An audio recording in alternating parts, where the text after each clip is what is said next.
Hey, Tess, welcome back to the show. Thank you so much for having me back, Shannon. I'm super excited to be here. I always love chatting with you. I know, I do too. And I'm just glad that we have an excuse to do more of it. It's perfect. It's perfect. I know. For those who haven't heard your prior episode or don't know you, could you just say hello and let them know who you are? Absolutely. So my name is Tess. I'm a financial educator and I work with anybody, but mostly women, to empower them to take control of their money by teaching really simple investing strategies. So I love to teach people how to invest in digestible ways, even if you're a total newbie, allergic to math, don't feel like you have enough money to get started investing. I'm your person. So I do that through group coaching and online courses. And for me, it's something I live and breathe, and I love doing so much because I used to be that person that had no idea what was going on and was investing random amounts with no plan and choosing random stocks to invest in. And there's such a better way, and it doesn't have to be complicated. So being on the other side of that, I just feel morally obligated now to help as many people demystify investing so that they can grow their money, because it's such a huge opportunity for us to create a life we want and retire comfortably, which is why we're talking about investing in the first place. Exactly. Would you mind telling them a little bit about your story on like this journey of I have no effing idea what I'm doing to where you are now and why you're so passionate about it, just so we know like where you came from and people can relate to maybe the former Tess? Absolutely. So when I was in my 20s, I had this really great opportunity to save a lot of money in a short amount of time. And that was a unique opportunity. I worked on cruise ships as an aerial acrobat. That was my first job out of college. And I only took that job, by the way, because I got rejected from a bunch of other jobs. So that's hopefully relatable for some of you, especially if you graduated in the 2007 to 2011 Yeah, era. just maybe not the aerial acrobat part, but everything else, yes. It was a wild job. We could do a whole nother podcast on what it's like to work in a cruise ship. But anyway, the reason that is actually relevant to my money story is because it gave me this unique opportunity to save money in early in life, and I wanted to be responsible with it. And I had heard about investing. I knew that it was something I needed to do, but I was never taught it growing up. My folks certainly didn't know much about investing. You know, it was this like mythical box of complex information that was impossible for me to understand. So I tried a little bit to learn, but I got so overwhelmed with financial jargon super quickly. So eventually ended up hiring somebody I knew, somebody that was a few years older than me. Honestly, because they were the first person I thought of. They were around. I knew they were a financial advisor, a certified financial planner. And I hired her and gave her my money, and I kind of stopped paying attention, right? And so many of us either have investing accounts or we have, buckets of money in different, maybe an old 401k, and we just kind of like let it sit there. We don't know what's going on with it. And that's kind of what I did with my money at this time. And so after several years, I actually started investing in real estate, and I started paying attention. I bought a very small single family home in Tampa, Florida for $84,000. And that is relevant because it taught me about, the return on your investment. And I started calculating what I was going to get out of this real estate investment, which, by the way, I did lose some money and learned a lot from that also, but that's a separate podcast episode. So when I started to realize the ROI I was getting on this real estate property, and now that I was like actually defining myself, realizing, oh, I'm investing in this stuff, I should know what I'm getting out of it, I turned back to the money that I had given my financial advisor, and I started asking questions about what's the return on my investment? How much money am I making? What am I invested in? And after doing some research, I figured out a lot of really unsettling things. One is that my money was invested in a very, very conservative way that wasn't appropriate for my age. I was also paying thousands of dollars in fees that I didn't realize. So when you're working with a financial advisor, if they charge you a percent, 1% is very common. You're paying them 1% all the time, and you don't really see it come out of your account because it's like rolled into your return. So I realized that if I kept paying those fees, I would end up paying this person hundreds of thousands of dollars over my lifetime, and I wouldn't even know it because it was a percentage. And then on top of that, this person also sold me a financial product that was not suited for me at all, and it locked up a lot of my money. And so all in, we're talking about tens of thousands of dollars of mistakes, lost money in fees. And when I figured this out, I was devastated. I felt so stupid because, I had really tried to do the right thing by hiring someone smarter than me to help me. And so through all this, what I ended up learning when I started connecting with some really great people that could explain investing to me in a simple way, and I started reading books that communicated that it's possible to invest in simple ways that are really effective, my mind was blown, because what I realized is you can start investing in the stock market and invest in very simple ways on your own, and you can get an average return of the stock market very easily. And so we'll talk a little bit more about that probably later on, but that was just such a mind-blowing observation to me. And I was pissed. I was like, why don't they teach this in schools? This is not I that know. hard. I So know. Yeah. yes, it's so anyway. So that is why I do what I do now, and why I feel so morally obligated, because I was that person that didn't understand it. And once I understood it and was able to translate the financial jargon, I'm sitting there like, oh my God, this is so much easier than I thought. Everyone has to learn how to do this. Yeah, and as you listening can probably hear, like, or if you could see my face, I'm just like, yup, yup, because this is what we believe in as well, and this is why I have the podcast, because I'm just like, why is this gate kept from people? But also, there's a couple of things I want to unpack there, because as you were describing this, I was also thinking that in your life, in your identity as an aerial acrobat, and as somebody who was really big on probably performance and refining your craft, rehearsing, right? Practicing. Nobody just like gets up and does aerial acrobatics. Like that's a whole thing. Whether it's like balance, core strength, whatever, So in actually using that as an analogy, it's almost like, hey, I'm not getting the results that I want to. And that piques the curiosity on what should I be tweaking in my routine, my diet, my training regimen, my whatever. In any of our jobs, when we get less than ideal results from what it is we're trying to do, like I'm trying to make money, or I'm trying to, have I don't know how you would phrase this in the acrobatics, but it's just like, I want to have a successful show, or I want to perform well, right? Yeah. I want to nail everything. Then it's like, if you don't, what do you immediately do? You go, what do I need to change? Or what needs to be added? What needs to be subtracted? What do I need to be eating, doing, training differently? It's same thing with fitness or competitions or anything like that. There's a recipe and a formula. And everybody has to figure out what works for them to get the results that they want to. It is no different than with money.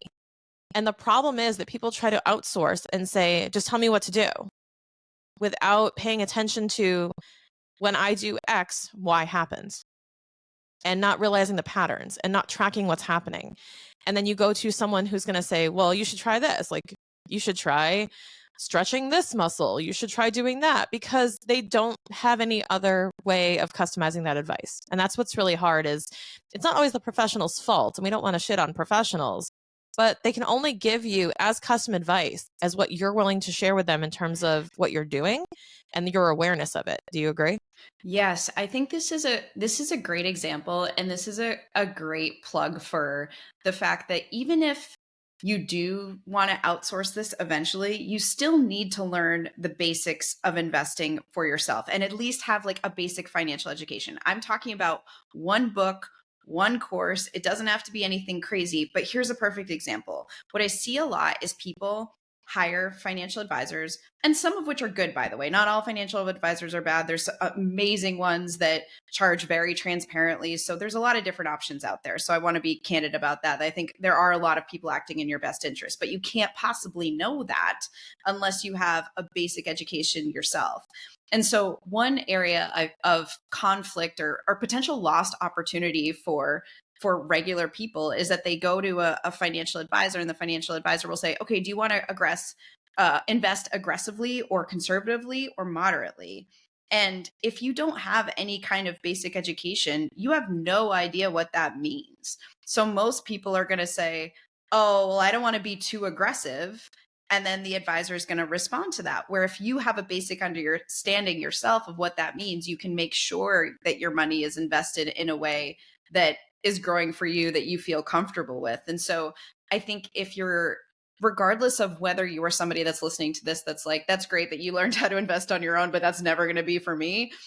At the end of the day, you still need to get a basic education so you can have those intelligent conversations with the people you're hiring. And so Yeah. I couldn't agree more. Like, this is one of the most important things you will do in your life to be able to retire comfortably, to have time freedom, to spend more time with your family, growing your money. Starting your business is the whole purpose of that is earning money. And when we Mhm. talk about investing, what we're talking about is making sure that money grows faster so you can live your life the way you want to. This is one of the most important decisions you'll ever make, is how you invest your money. And so, to your point, like, you don't want to just outsource that without any understanding of what's happening, right? So I think I Yeah. couldn't agree more. Yeah. The analogy I use is it's like buying a car without having taken driver's ed. Yes. Yes. So you're like, we're going to figure this out. And it's like, or here's a small course you can take to learn how to use the gears and how to shift and how to do this and how to do that. So you have a basic understanding and can get from point A to point B safely. You don't have to be a race car driver or know the inner workings of everything under the hood, but you can know how to functionally get from point A to point B at a bare minimum. And then you can hire professionals when shit goes sideways. And that's how I always Yes. look at it, as like, it's like a car that you can't afford not to have driver's ed, but you don't have to know how to be a mechanic. Yes. I love that analogy. I think that's perfect, right? And honestly, it's about the same amount of time. Like however much time you Agreed. spent learning how to drive, learning how to is probably less than that, honestly, but it Yeah. feels And like ideally the more. same age. Ideally Yeah. at the same freaking age. If you go to driver's ed, I'm like, you should be able to drive your money at the same time. You should be learning these things at like 16, 17, 18 years old before you take on student debt, before you agree on what career path you want to go down and what has outsized returns for you. Like, Yeah. understanding how a credit card works. I could go on for days on my soapbox on that. Yeah, well, Shannon, it's a great point, because I was just talking to a woman the other day who's learning how to invest, and she's doing a great job. And she mentioned that her daughter is 20. And I was like, oh, are you going to share some information with her? And she was like, oh, she's like too young to learn. And that like broke my heart, because I'm like, if we can start learning enough ourselves and then teach our 20-year-old kids how to Mhm. invest, $200 a month, by the time they're 65, they're going to be millionaires, right? Because of Yeah, compound interest and just because the amount of time they spend in the market. So I think that there is some myth that you have to reach some certain level of success in your life to start investing. And at the end of the day, you really just need some money every month to invest, even if it's $50. totally. And yeah, Have I ever told you, or have you heard my story about my dad buying me my first stock? I think so. Yeah. I was 12, so you're never too young. I was 12 and I wanted like a Barbie or a Cabbage Patch or something in Toys R Us, and I was like, I was a Cabbage Patch horse because I loved horses. It's like any good 12-year-old girl in like the 90s or in early 2000s. So yeah, like 1998. So I was like obsessive about this, and I was like, I want this toy, and my dad was like, I got a better idea. I'm gonna buy you a piece of the whole toy store. And I was like, Oh, I "What? love that. A piece of the whole toy store?" And he's like, "You own a piece of everything in this building. You are an owner." And I was like, "What is this guy telling?" Like, I I did not understand. I'm like, "This is worse than socks for Christmas. What are you talking about?" And I was like 12 or 13 years old. And he explained this to me, and he was like, "You now own a piece of everything in here. You're an owner." And what he does has no idea, or had no idea, that he did to me was he created an ownership identity in me very young, where he was like, when you are an investor, you are an owner, and you get to say how things go. You get to vote. You get to, help manage the company to some extent. Now, of course, this is hyperbolic, but he's like, when you are an owner, you have more control. And when you have more control, you can make more money and you can make more decisions. And I was like, that's really interesting. So he kind of used that as a vehicle to teach me about owner versus employee, and why he's like, I want you to be an owner. You need to be an owner. Everything you do, you should be chasing becoming an owner. And I don't mean like owning your own business. I don't mean necessarily mean owning real estate. Now, these are all great, but taking on an ownership mentality of I own a piece of something, so that you like, I have control over this, and I can I can generate my own return and I can influence how much money I make without waiting for someone else's paycheck. The fact that he instilled that in me so young, I was like, now I clearly had no appreciation for it for like a solid 2 decades. After he passed away, it really registered. And I was like, well, son of a gun. I never got a chance to really thank him for that. But I think we need to be adopting more of this mindset, this identity as an investor, as an owner, a lot sooner in life, right? Yeah, absolutely. And I use this example a lot when I'm presenting. I do a lot of beginner investing workshops and group and corporate workshops. And I started last year starting the workshop asking how many of you would you consider yourself an investor? And usually very few people will raise their hand, maybe 1/3. And then I'll ask a few follow-up questions. How many of you have an old 401k sitting around somewhere that you're not sure what's in there? It's somewhere out there, right? How many of you have a business that you are regularly investing in and trying to grow? How many of you have a random brokerage account, an investing account where maybe it's an E-Trade account where you're putting some money in, you're not sure what's going on? If you're doing any of those things, you are an investor. Your money has exposure to the stock market, just like your dad bought you a piece of the toy store. You are, even if you don't know how your money's invested, it is invested in the stock market. You are a part owner of all these different companies. And thankfully, we don't have to buy individual stocks now. You can just buy a basket of stocks all at once, and that can make investing really easy. But thinking of yourself as an investor forces you to take ownership of your money and realize, okay, I have worked hard for money and it's in an account and it's has exposure to the stock market. It is invested in some companies. I should figure out what that is and make sure that money is working for me, because that's your money. Like, you worked really hard for it. And I think it's kind of crazy to think about how hard and how much time we spend earning money. And then because we don't consider ourselves investors, we put it somewhere. Sometimes we put it in a savings account or maybe a random investing account. We have no idea what's happening with it. So that identity is super, super important. And it can apply to your business. It can apply to accounts. And to your point about being young, I just opened a 529, which is a beginner investing account for future educational expenses for my friend's daughter. And she's 8. And so we talked about, okay, there's $50 in here now. And maybe like a week, I didn't know if she got it. I told her the basics, like this is an investing account. It should grow over time. She didn't really get it. But then, similar to your story, she, I think maybe a week later, asked her mom if she could add $13 to it. She was like, oh, if I put this money in here, does it grow? And her mom's like, yeah, it does. And so and she was like, and her mom, and I love her mom for doing this, her mom said, yeah, you're an investor. Like, you're investing in the stock market. And that could change that girl's life, right? And as adults, like, I certainly, to identify with anyone listening to this, like, I didn't identify as an investor, even when I had multiple investing accounts, when I'd given my money to a financial advisor, because I had mentally parked that ownership with somebody else and thought that I'm not capable of that. And so as soon as you do that, you sort of relinquish the reins on money you've worked really hard for. And I think if we can start to, doesn't mean being an investor doesn't mean you have to invest in 300 units and have like a PhD in economics. It just means that you're in control and you're making sure that your money is working hard for you because you worked really hard for it. Absolutely.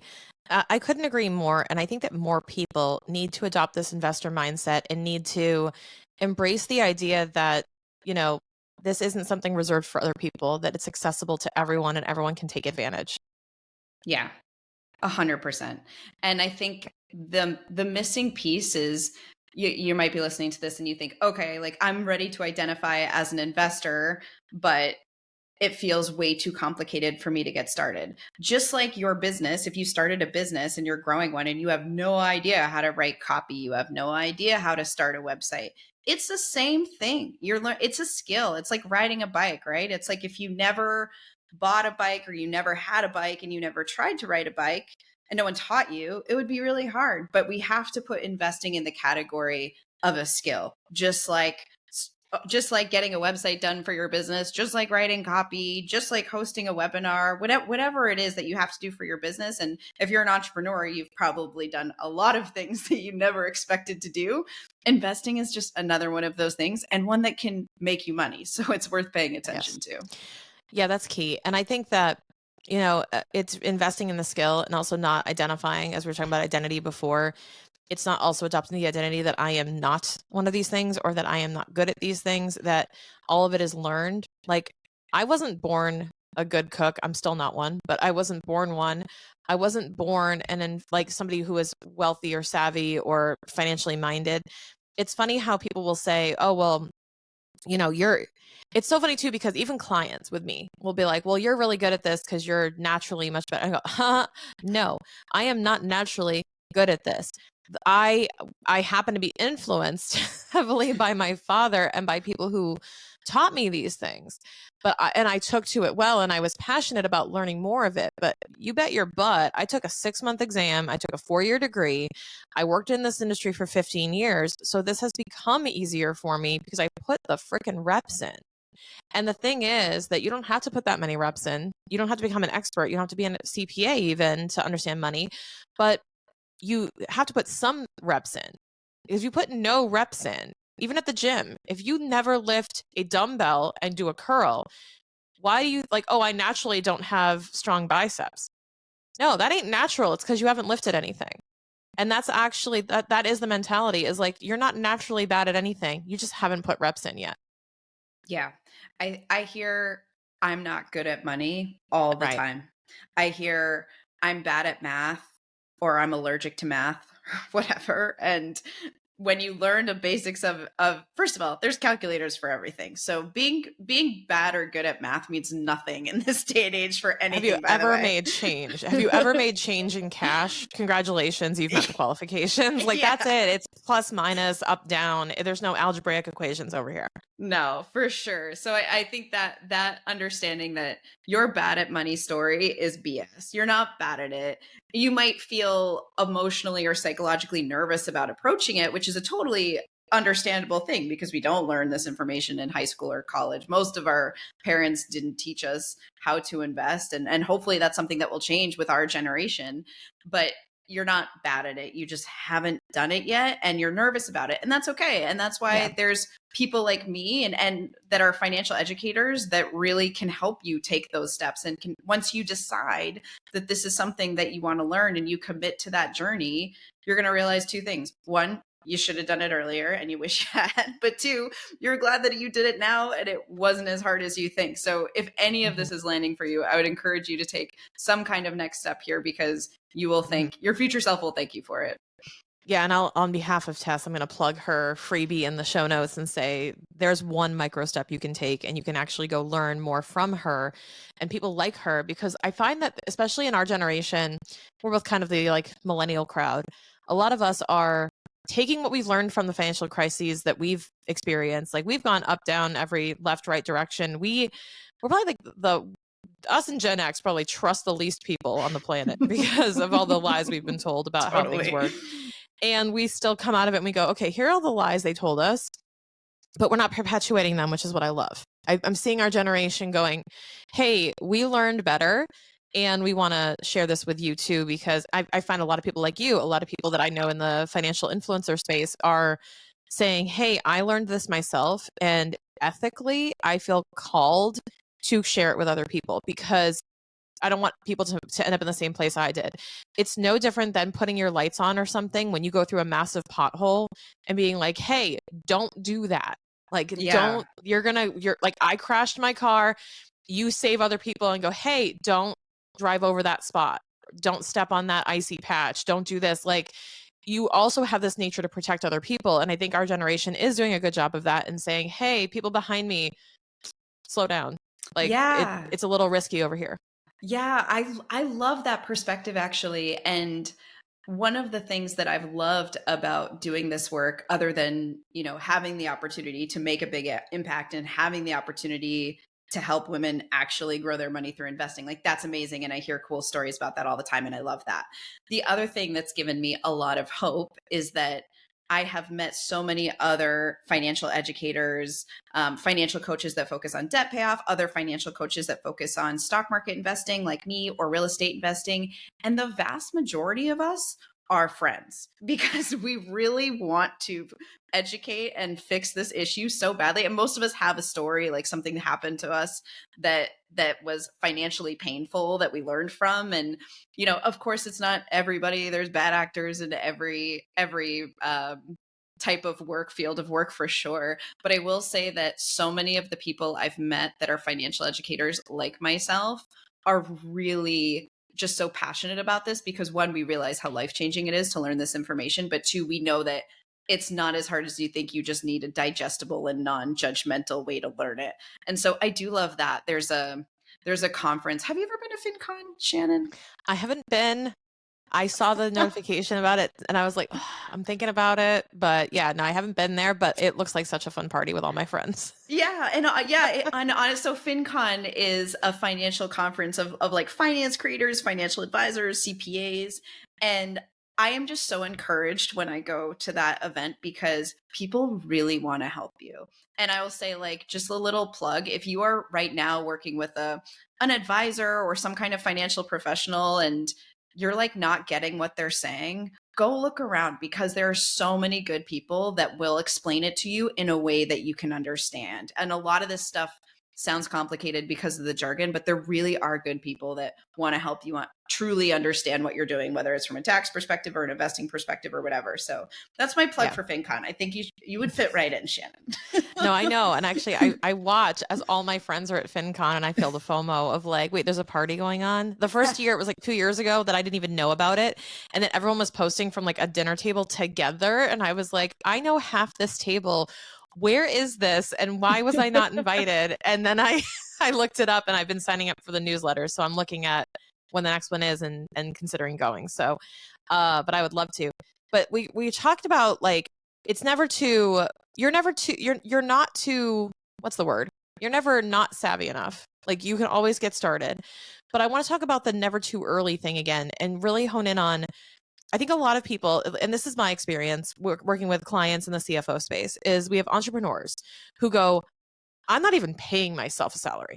I'm not even I'm not even able to take money out of my business yet because I'm not necessarily cash flowing a lot of money, which, side note, this is what we help with because a lot of the times you can cash flow out of your business, but you're making choices in your business that enable you to spend all the money that you're making and then you have nothing left over to pay yourself with. Now, we can solve for that problem and make sure you have money to pay yourself with. And then people like Tess can help you with, now what do I do with it? Or now how does this work for me? And it's so important that you adopt this mindset of my business is supposed to be part of a machine that generates earnings for me that I can then use to grow my wealth. Your business does not grow your wealth. I'm going to say that again. Your business does not grow your wealth. Your business generates the money that you can use to grow your wealth on a cash flow standpoint. Now, you can build a high value business and sell it, but even then, you get that money and you got to do something with it for it to keep working for you. What I find is if money is no longer working, it's dangerous in any way, shape, or form. Every dollar needs a job description, as Mel Abraham puts it. He always says every dollar needs a job description. It's like, you're going to work over here and make me more money in the stock market. You're going to come over here and pay off my credit card. You're going to come over here and go into my business. And what I think a lot of people misunderstand in their entrepreneurship space is that you must be generating X amount of cash flow, a meaningful amount, according to you, in order to begin investing. Like it is some type of linear progression, and it's not. And I want to let Tess unpack, like, what can you be doing if you're like, dude, this is great, but like I'm not at a point yet where I have any extra money to go play with. Yeah. So the first thing I would say is if you're listening to this, like Shannon said, right? Like I'm not cash flowing. I don't have extra money. I mean, the first thing absolutely that you need to do is get a handle on your cash flow, right? And that's where you can help, right? Well, Like yeah. if your business is not making money or you're not making money right now, that's the first problem that you need to solve. But I would also challenge you with this too. I think there is a lot of scarcity around needing to pay off all of your debt before you start investing. That's a common one I hear. So I'll talk about that first and then we can pivot into how much money you actually need to invest. But the first roadblock that a lot of people have is that they feel like they need to pay off all their debt before they start investing. And Yes, if you have high interest debt that over 7%, that's debt that you want to pay off sooner than later because you're not going to get necessarily a better return in the stock market to make up for the interest that you're paying on that high interest debt.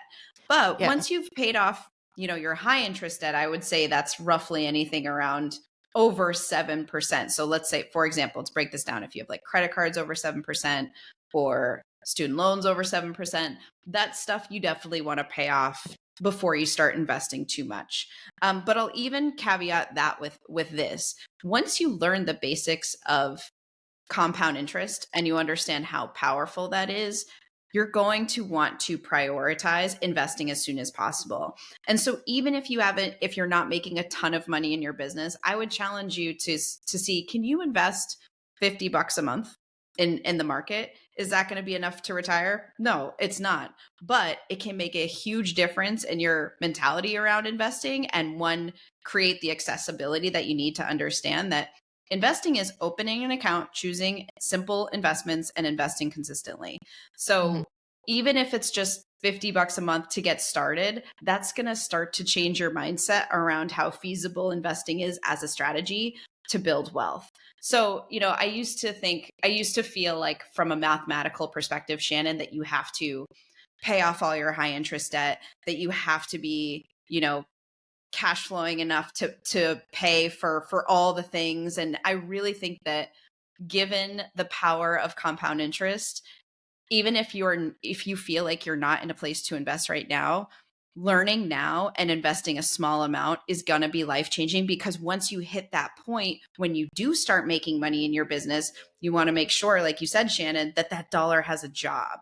And I'm seeing that now. A lot of the people I work with are, at a point where they're just starting to make money in their business, and they're just starting to feel like they have money to invest, and they're realizing they wish they started sooner because they probably had money sooner, but they're also not prepared, and so then they wait like another couple years before they start investing. And every month, every year that you're out of the market is a missed opportunity to build wealth. So, Yeah. the long answer to your question is, I would challenge anyone to say that, you can't possibly invest right now. Like, I'm fairly certain most people can find a way to invest a small amount, at least for now. And then the goal, of course, is to work on your cash flow and increase that number over time. Yeah. And I'm going to share another crazy analogy / metaphor. And this is how I've been thinking. Somebody used this analogy at a light level, like they used a piece of it, which I'll explain. And then I kind of unraveled it even further and said, this is actually a perfect description of how investing and paying off debt works simultaneously. That if you're facing debt, then you have an escalator in front of you that is going down stairs. Like, it's coming down toward you. So picture you're on the first floor, it's coming down. Your goal is to get to the second floor. There is no up escalator. So what do? And then every time you pay off debt, you chop one of the stairs of the escalator off, right? But every time you invest, you walk forward, hopefully at a faster pace than the escalator is going down. So the idea is, interest is the pace. So if you can make more money in the market, say 8%, compared to a 5% interest on your debt, then you are walking faster than the escalator is moving, and therefore you will ascend up. But you can do both of these things. So what Tess is describing is, like, you don't have to wait until you chop every stair of the escalator off. You don't have to stand there at the bottom and just wait until you get rid of all the stairs to go up, or to turn off the stairs, if you will, so you can walk up. The idea is you will get there faster if you can simply outpace the rate that the escalator is going down. So I love this, because what we talk about is, and then on the flip side, you're walking if you're not making more interest than you're spending on the credit card debt or the any type of debt. If the high interest debt, to Tess's point, is over 7%, let's just say that you can walk up to 7% miles an hour. That's your top speed probably in the stock market. So if it's faster than you, then getting on that escalator is not going to really help you, because it's going to outpace you down. So it's like, then we need to just start chipping away at the steps. So your strategy will vary based on what you can achieve. But that's how I've always pictured it, is as long as you can outpace the downward escalator that's happening called debt, then you will be in a good position to ascend up and build your wealth. But a lot of people don't understand that because they don't understand the percentages or the fact that they change constantly. This is also what makes it confusing, is everything's changing. Yes, for sure. And I actually have a very specific example of this to put some numbers behind. I was working with an entrepreneur last year that finally started making money in her business, and she was barely paying herself. And she had about $500 extra that she was going to assign to pay off debt. So she was using that $500 to pay down her mortgage, which was 5%. Interest rate. That was the rate on her mortgage. I think it was 4 or 5%. And so she was using that $500 to pay that off faster, and she wasn't investing anything. And so I said, okay, what if we invested that $500 in the stock market over the next 10 years? And we estimate an average return of 8%. And granted, nothing's guaranteed in the stock market, but the historical average right now is roughly 10%. If you subtract a couple percentage points for inflation, 7 or 8% is, I think, a good estimate for growth in the stock market. So we did the math. If she paid $500 more towards her mortgage, that was 5%, she would end up saving $19,000 in interest at the end of this. And she would pay it off maybe, I think it was like 9 years earlier or something like that. So the bottom line here is she saves $19,000 in interest, which sounds really great. You're like, oh, I need to do that. I need to make sure I pay that off. But then when we invested the $500 for the same period of time in the stock market, by the end of that time, she would have roughly $90,000. And so that's the difference between trying to pay off your low interest debt faster in this scenario. Yes, you save on interest, but there's an opportunity cost to investing in the stock market, which on average gets a much higher return than 5%. So I think that's a very specific example that I think is really powerful. Yeah. And yes, there's risk associated with that, with the stock market, as always. But I think it's all about the strategy and all about understanding that this is a typical expectation. It reminds me of that show, Let's Make a Deal, where it's like, take the money now or go behind curtain number one, and imagine if you could see curtain number one was clearly more valuable than the money. It's a question of, well, if I can see what's behind the curtain and I know I'm going to get this, like, it becomes an easier decision. What Tess is basically saying is, yeah, this is an easier decision because we can see what the expected return is going to be. You're giving up the chance at 90,000 for 19,000. That's what you're doing. You're selling your ticket to $90,000 for 19,000 right now. And that's so important to understand, is that in a vacuum, that sounds like a great idea. Pay off my mortgage sooner. Yay. Good decision, healthy decision. Is there a better decision? And that's what people aren't doing. Is they're not going, is there something even better than what I'm planning on doing with this? And I think people are kind of living in that, well, I'm feeling the burn and the pain of having a mortgage right now. I don't feel a problem by not having money in the stock market. I'm not feeling lack. I'm not feeling anything. I'm like, but your future self will. Yeah. This is a good segue into what we were talking about before, Shannon, and that, like, when you are working in your business and you are making decisions about, what to spend money on in your business, you want to think about two things. One, what are you going to get out of that? And then two, what's the potential return on this investment, right? So yes, the example we just gave is the difference between saving on interest with your mortgage or the opportunity to grow your money in the stock market.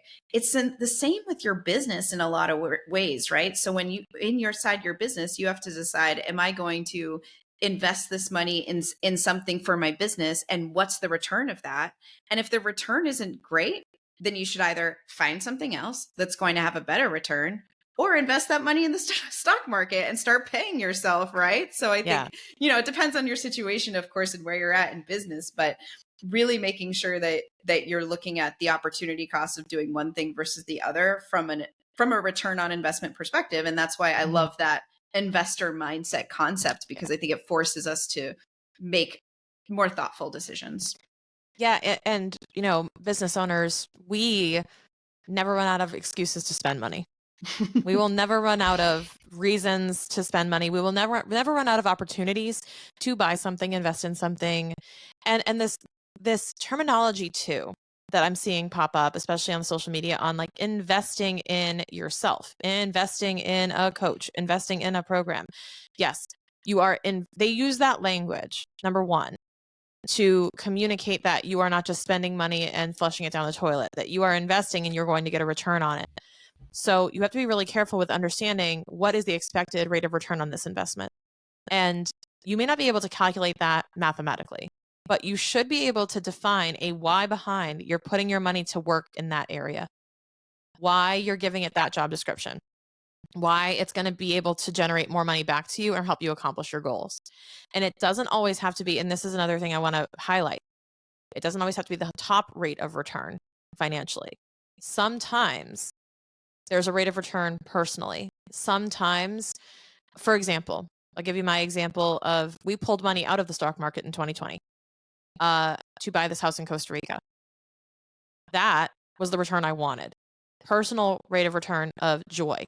Personal rate of return of getting to spend time here, making friends here, building relationships here, having a place to stay here, and being able to reset and have peace of mind. That is what we invested in. Okay. Yes, we will actually get outsized returns in buying a property here and being able to sell it or being able to cash flow it. That aside, we decided to invest in this for the experience of it and making it worthwhile. Just like people invest in vehicles, vacations, other things. But you have to be clear on, I'm putting my money to work in this area because it's a priority for me, as opposed to the opportunity to put it over here where it could earn 8%, let's say, in the stock market. As long as you're making that decision consciously, you're making that decision wisely, is my opinion. Yeah, I think that's a great way to look at it. And I also think we have a tendency to think short term about Yes. how we're going to use our money. And so I love your example because it's so specific. And that's the first thing I ask people is, what's a specific goal? That's going to help figure out how you use your money personally outside of your business. So you're making money in your business. You start to cash flow. Then, how are you using that money, and how you use that money depends on your goal. So you have to get really clear on that. And in this specific situation, you had a super clear goal.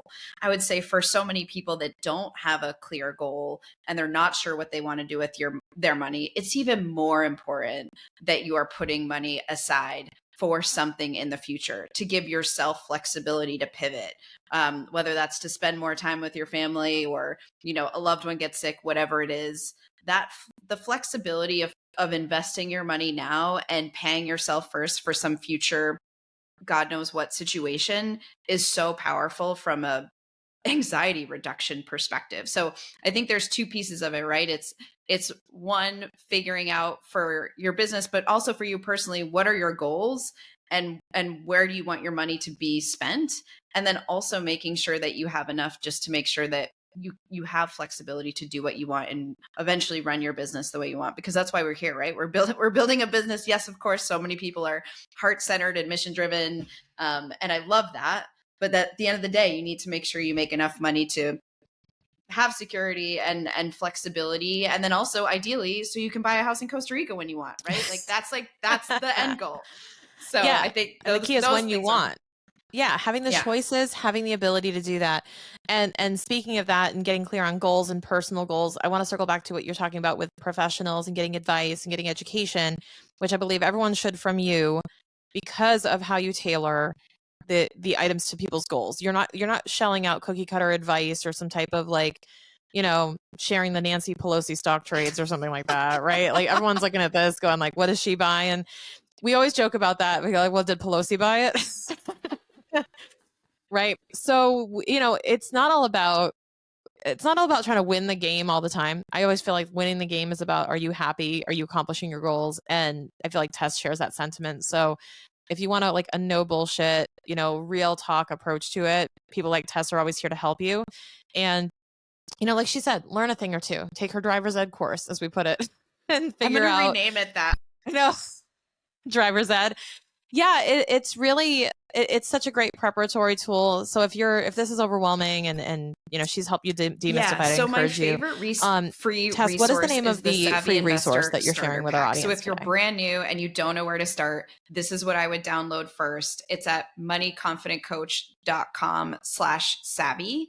We'll put it in the show notes. And in that guide, there's 4 steps you can take to start to get a sense of where you're at today and figure out some gaps you might want to close from a knowledge perspective. And there's also information about how to reach me. I host free workshops all the time. So that guide, the Savvy Investor Starter Pack, moneyconfidentcoach.com/savvy. That is the best place to start because you're going to get access to a bunch of specific next steps and some resources that can help you get started for free. So definitely be sure to download that, and my contact information is in there as well. Thank you for having me back. I'm so excited to be Amazing. back Tess, here. thank you so much for and coming on the show might have today. a I always new enjoy talking to Costa you. Rica house goal now. So I'm excited about that.